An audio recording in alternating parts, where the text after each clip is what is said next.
Gitti bu ağaç.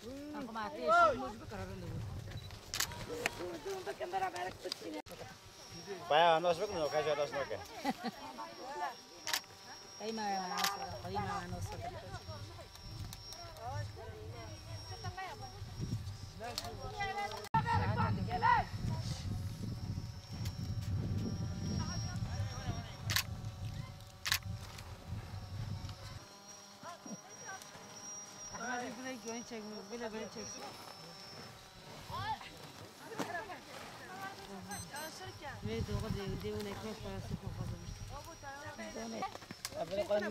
Ahmet Bey onar mısın? Birisine bekleyin.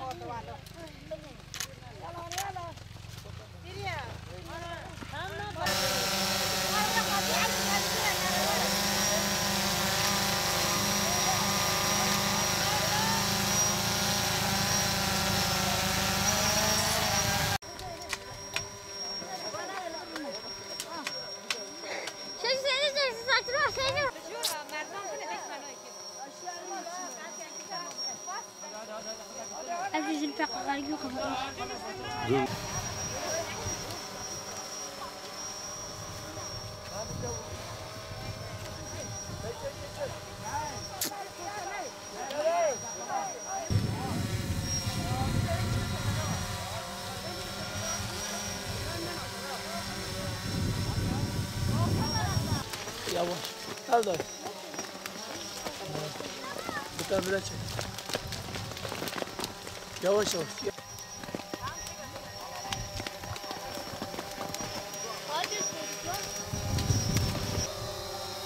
Osman geldi, Osman çekin. Yürü. Osman geldi.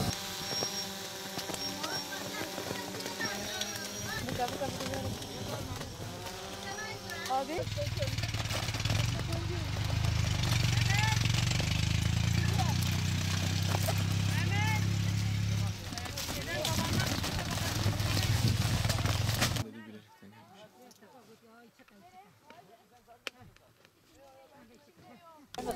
Mecburdu. Babama yardım ediyorum. O yüzden işte işe gelmek zorundaydım. Mecburum yani. Okula da gideceğim ya. Okul eşyası falan alacağım. O yüzden. Aileme yardım ediyorum. Okula gidiyorum. Okul masraflarımı çıkarmaya çalışıyorum yani. Okullar tatil olduğunda da hep işe geliyorum. Yani onun için ihtiyacım vardı.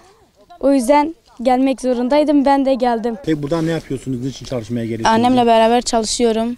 Harçlığımı çıkartıyorum. Bu sene yaz tatili okula gideceğim. Abim okuyor.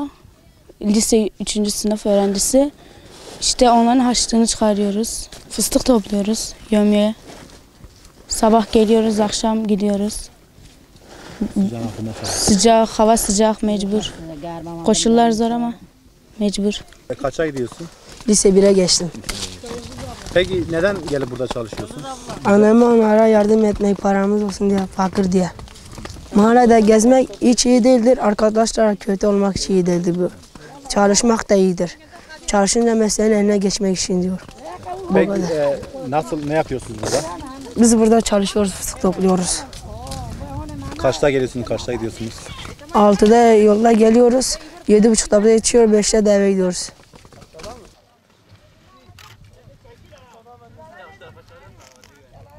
Gidelim orada yaparız.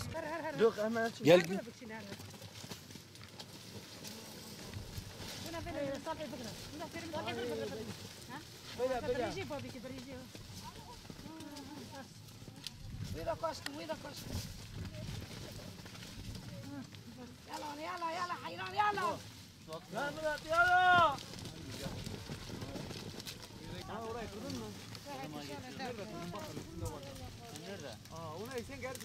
İçine ne kurban? Azam konsey.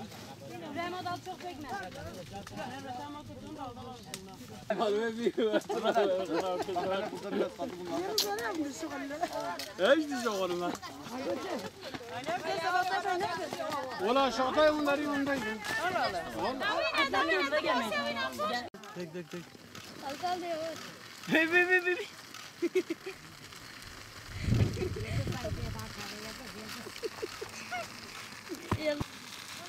محيي. حاجة جانا. لا تقول لا بس بقى Temizlendi hayırınızı. Gelin. Kamal etsin.